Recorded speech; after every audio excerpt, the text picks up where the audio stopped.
In 1227, when Genghis Khan passed away, he left behind the largest empire the world had ever seen. However, what many people don't realize is that just 4 decades later, the empire would collapse in civil war. By 1327, it was essentially destroyed. So what went wrong? How could such a mighty empire disintegrate so quickly? More importantly, could the Mongol Empire have lasted longer if its successors had made different decisions? Before we explore that, I'd love to know where you're watching from and what time it is. Drop a comment below. I'm genuinely interested. Today, we're diving into a period of history often overlooked, the Mongol Empire after Genghis Khan. It's a story filled with ambition, power struggles, and choices that no one could have predicted. To understand why the Mongol Empire fell apart, we need to first understand what Genghis Khan left behind. Upon his death in 1227, he divided the empire between his 4 primary sons, Yoshi, Chagatai, Ogade, and Tui. But this wasn't a simple inheritance. He was splitting an empire stretching from Pacific Ocean to Eastern Europe. Yoshi got the Western territories, later known as the Golden Horde in Russia. Chagatai ruled over Central Asia. Ogade was chosen as the Great Khan, the direct successor, and Tui controlled the Mongol heartland. On the surface, this arrangement seemed logical, but it contained the first seeds of disintegration. Genghis Khan didn't establish a clear system of succession. He relied on personal loyalty to each of his sons rather than to the empire itself. This meant that when one leader died, the loyalty died with them, leaving a power vacuum that would eventually tear the empire apart. When Ogade became Great Khan in 1229, 2 years after Genghis Khan's death, it seemed like the empire would continue to flourish. Unlike his brothers, Ogade wasn't the greatest warrior, but this turned out to be his strength. He understood his limitations and instead focused on listening to his generals and leveraging the capabilities of others. Ogade was pragmatic, choosing results over methods. Under his leadership, the Mongol Empire expanded even further. The Jin dynasty in China was finally conquered in 1234, and the Mongols launched campaigns in Western Asia. But it was Ogade's invasion of Europe that marked the peak of Mongol power. From 1237 to 1241, Mongol armies, led by Genghis Khan, ravaged Russia, Poland, and Hungary, crushing European armies, including the Knights Templar. At the Battle of the Seju River in Hungary, the Mongols obliterated the Hungarian forces. The path to Vienna, and eventually all of Europe, was open, and then they stopped. Why? Because Ogade died in December 1241 after a night of heavy drinking. His death, though unheroic, had massive consequences. According to Mongol tradition, all princes had to return for the Kurultai, the council, to elect a successor. Genghis Khan and the Western Mongol army were forced to pull back from Europe. They never returned. This is our first lesson. Small personal decisions, like a night of drinking, can change the course of history. But the impact of Ogade's death didn't end there. For the next 5 years, from 1241 to 1246, the Mongol Empire was without a Great Khan. Instead, Ogade's widow, Turiana Khatun, held power. Turiana was shrewd and ambitious. She worked tirelessly to secure alliances, eliminate rivals, and ensure her son, Gayuk, would succeed Ogade. By 1246, Gayuk ascended to the throne. However, the power struggle didn't end with his coronation. Gayuk and Genghis Khan despised each other. Both were grandsons of Genghis Khan. Both believed they were more deserving of power than the other. In 1248, Gayuk marched his army to confront Badu, but he mysteriously died along the way, perhaps due to disease or possibly poison. Once again, the Mongol Empire was leaderless. This time, Genghis Khan had the power to claim the title of Great Khan for himself. Yet, he chose not to. Perhaps he felt too far removed from the capital in Karakoram, or maybe he didn't want to abandon his newly conquered territories in Russia. Instead, He supported Manka, another grandson of Genghis Khan. Manka took the throne in 1251 and did something none of his predecessors had done. He purged his enemies. Manka ordered a bloody purge, executing members of the Ogade and Chagatai families, those who had plotted against him. This was the first time in Mongol history that royal blood was spilled for political reasons. This act set a dangerous precedent. Once a boundary is crossed, it becomes easier to cross again and again. Manka was a competent leader who understood the importance of controlling spending, conducting a census, and ensuring the safety of civilians. He was beloved by the people. Under his reign, the Mongol Empire continued to expand. His brother Hulagu was sent to conquer Western Asia, and in 1258, he captured Baghdad, bringing an end to the 500-year-old Abbasid Caliphate. The House of Wisdom in Baghdad, one of the greatest centers of knowledge, was destroyed, and it said that the Tigris River turned black from the ink of books thrown into it. Meanwhile, Manka's other brother, Kubla, was tasked with completing the conquest of China. Things seemed to be going well, and the Mongol Empire appeared to be at its peak. However, in 1259, Manka Khan died while leading the siege of Doyu Castle in China. His death set off a chain of catastrophic events. Unlike his predecessors, Manka hadn't named a successor, which led to a fierce power struggle. Two of his brothers, Kubla and Erik Bukka, both claimed the title of Great Khan, but this time neither was willing to back down.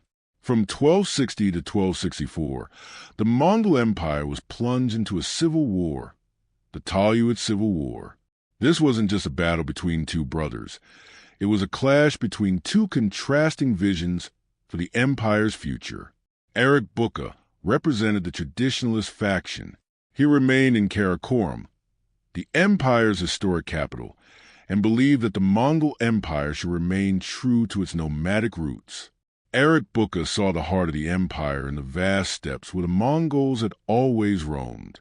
Kubla, on the other hand, had a more progressive view. He was based in China and understood that ruling a sedentary empire required adaptation. Kubla employed Chinese officials, learned Chinese characters, and respected Chinese culture. This was not just a war between two men. It was a war between two competing ideologies. Should the Mongols preserve their nomadic identity, or should they adjust to rule the civilizations they had conquered? At first, Erik Bukka had the advantage.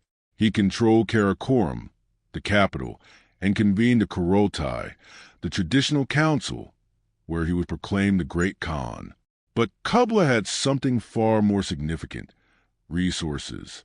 He controlled northern China, one of the wealthiest regions in the world, and commanded a much larger and more diverse army. Kubla's forces included not only Mongol cavalry, but also Khitan and Gurchin warriors, peoples who fought in a style similar to the Mongols, and tens of thousands of Han Chinese infantry. Kubla used economic warfare to his advantage. He blockaded Mongolia, cutting off essential food supplies, which led to a devastating famine in Karakorum. By 1261, Erik Bukka was forced into battle.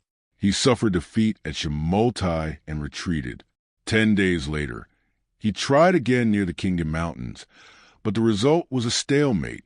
However, as is often the case in wars, the final outcome isn't determined solely by battles. Logistics are crucial.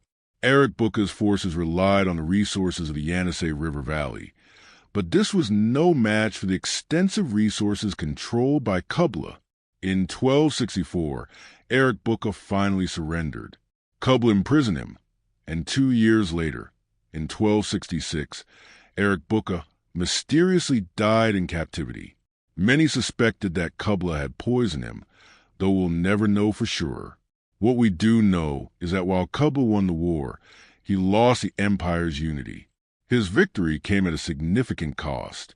The three Western khanates, the Golden Horde in Russia, the Chagatai Khanate in Central Asia, and the Ilkhanate in Persia, refused to recognize him as a legitimate Great Khan.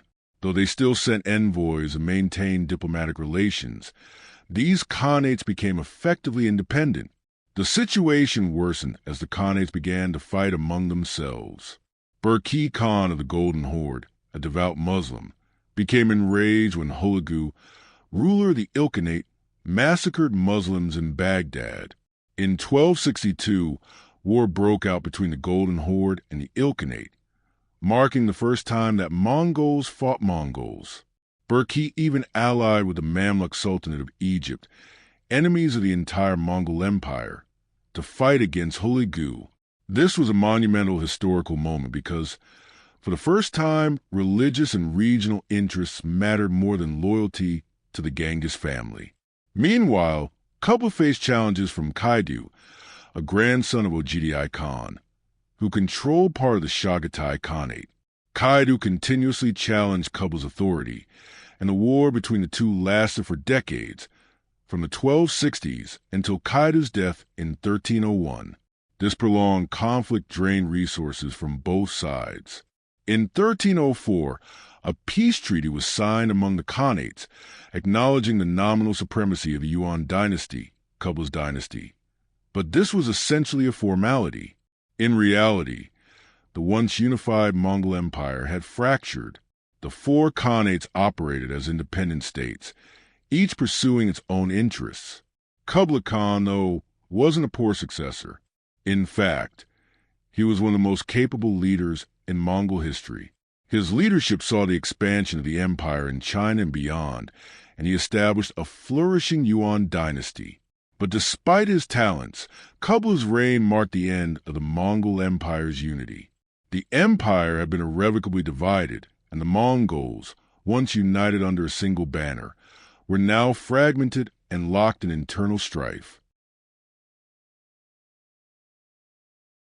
And he was going to need every bit of that preparation because the Mongols had already been testing Delhi's defenses. In 1296 and 1297, Mongol forces had raided across the border into the Punjab. They had been defeated, but only barely. And everyone knew these were just probing attacks, testing the strength of Delhi's response, gathering intelligence for the real invasion that was coming. Now, before we go any further, if you're enjoying the story, do me a favor and hit that like button. It actually helps more than you might think with the algorithm. And it lets me know that you want more deep dives into forgotten battles and historical what-ifs. And definitely subscribe because we got so many more incredible stories like this one coming up. All right, back to the story. The man who led Delhi's defense in those early border skirmishes was a general named Zafar Khan. This is where our story gets really interesting because Zafar Khan is one of history's forgotten heroes. A man whose bravery was so extraordinary that it should have made him a legend, but who was instead erased from the official records for reasons we'll get to later. In 1297, Zafar Khan faced a Mongol army of about 20,000 soldiers at a place called Jaran Manger. The Mongols were confident. They had never lost a major battle in this region. They expected to sweep through the Indian forces, just as they had swept through everyone else. Instead, Zafar Khan destroyed them. 20,000 Mongol soldiers were dead or captured. It was a shocking defeat for an army that considered itself invincible. The next year, in 1298, the Mongols captured a fort called Sivastan in Sind. They thought they had gained a permanent foothold in Indian territory.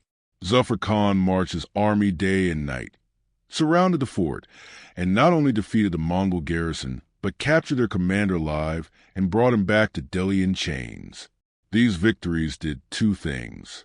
First, they proved that the Mongols could be beaten, that they weren't supernatural warriors, but men who could bleed and die like anyone else.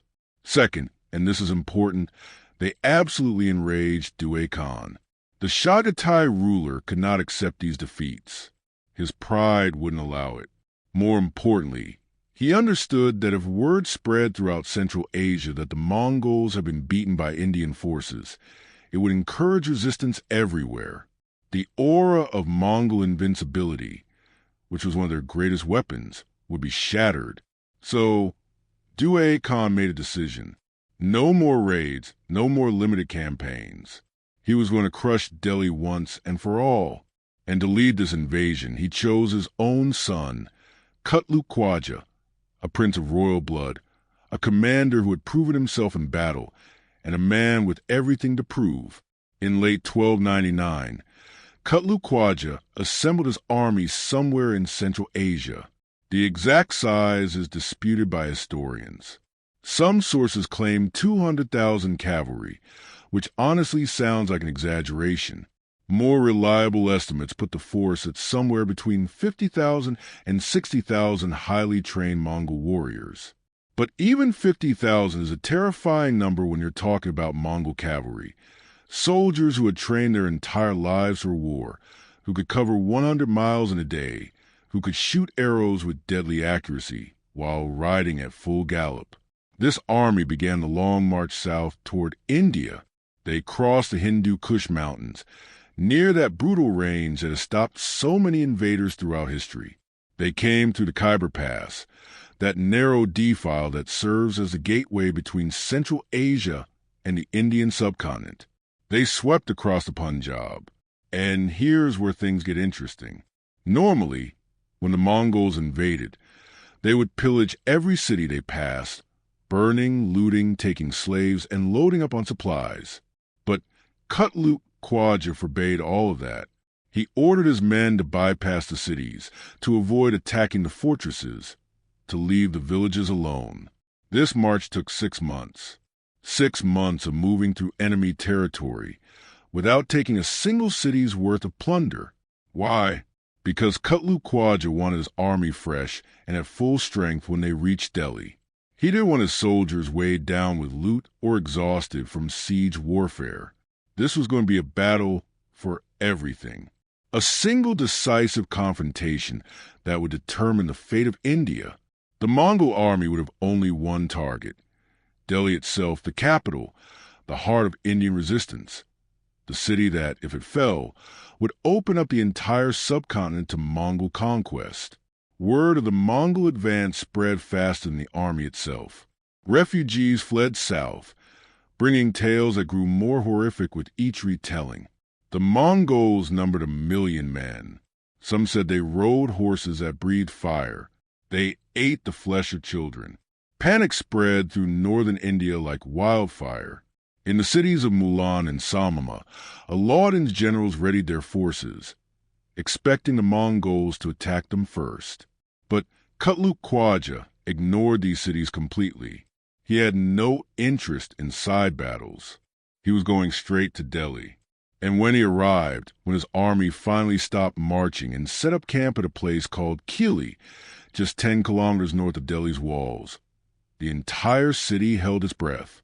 This was the moment everyone had been dreading. The Mongol Empire, the force that had conquered half the known world, was at the gates. Inside Delhi, chaos reigned. The streets were clogged with refugees from the Punjab, families who had abandoned everything to flee south. The markets were running out of food because the Mongols had cut off the trade routes. Prices were skyrocketing. The temples and mosques were overflowing with people praying for salvation. On the city walls, soldiers stared at the distant Mongol camp and wondered if they would see the next sunrise. In the palace, Aladdin Khalji faced the most important decision of his life.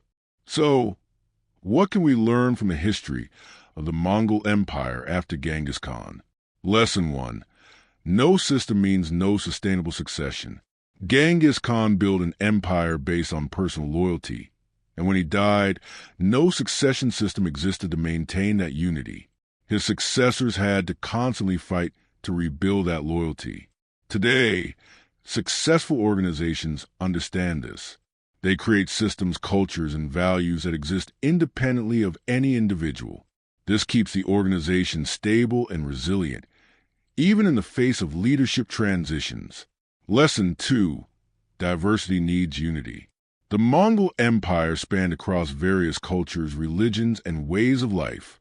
While this diversity was a source of strength, it also became a weakness when there was no common goal to bind the empire together.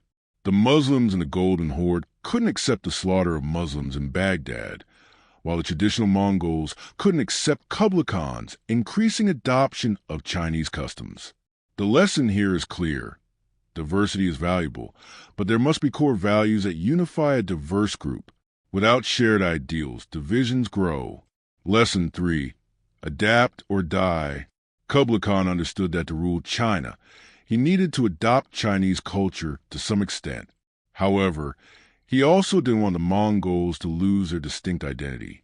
Striking the right balance between adaptation and preservation of Mongol traditions was a delicate task.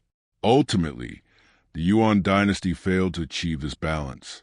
They weren't Chinese enough to be accepted by the Han, but they were too Chinese for the traditional Mongols. This is something that global corporations face today. How do you localize while maintaining a global identity? The Mongols struggled with this question 700 years ago. Lesson 4. Power doesn't wait. Whenever a great Khan died, there was often a long waiting period before a new leader was chosen. During this power vacuum, factions amassed power, built alliances, and prepared for a power struggle. The lesson is that uncertainty in leadership creates chaos. A clear succession plan is essential to avoid internal conflict and ensure smooth transitions. Lesson 5. Winning the war doesn't mean winning the peace. Kublai Khan won the civil war against Arad-Buka, but that victory came at a high price: the permanent fragmentation of the empire. The Western khanates never fully accepted Kublai's authority, and the empire was fractured for good. Sometimes, how you win matters more than whether you win. The cost of division can outweigh the benefits of a military victory. Now, let's return to the opening question. Could the Mongol Empire have survived longer if its successors had made different decisions? The answer is possible. If Genghis Khan had established a clearer succession system rather than relying on the Kurotai, where power often went to the strongest rather than the most capable. If Ogdi had lived longer and completed the conquest of Europe, establishing a stronger, more cohesive system. If Manka had designated a successor before his death, preventing the devastating civil war between Kublai and Arad-Buka. If Kublai had found a way to reconcile the Western khanates rather than allowing them to become independent. If the Yuan emperors after Kublai had been more competent and committed to governance. But history doesn't operate on what-ifs. History is about what happened. And what happened was that the Mongol Empire, the largest contiguous empire in history, fell apart for the same reasons many other great empires have collapsed: a lack of a clear succession system, internal power struggles, an inability to adapt to new challenges, and a growing disconnect between the ruling class and the people. The story of the Mongol Empire after Genghis Khan isn't just about the past. It's also relevant to the present and the future. The challenges the Mongols faced, how to maintain unity and diversity, how to adapt without losing identity, how to ensure smooth leadership transitions, are challenges we continue to grapple with today in our families, workplaces, and societies. History is a mirror. It doesn't provide answers, but it asks the right questions. So, take a moment to reflect. Are you building sustainable systems in your life or organization, or are you relying too heavily on individuals? Are you preparing for power transitions, or leaving them to unfold chaotically? Are you adapting to change, or resisting it in favor of the status quo? These are the questions the Mongols faced, and how they answered them shaped world history. If this video gave you a new perspective on history, hit the like button and subscribe to the channel for more content like this. Also, let me know in the comments what you think was the most important factor leading to the Mongol Empire's collapse. Are we repeating similar mistakes in today's world? And don't forget, I'm still waiting to hear from you. Where are you watching from and what time is it right now? Drop a comment below. Thanks for watching, and I'll see you in the next video.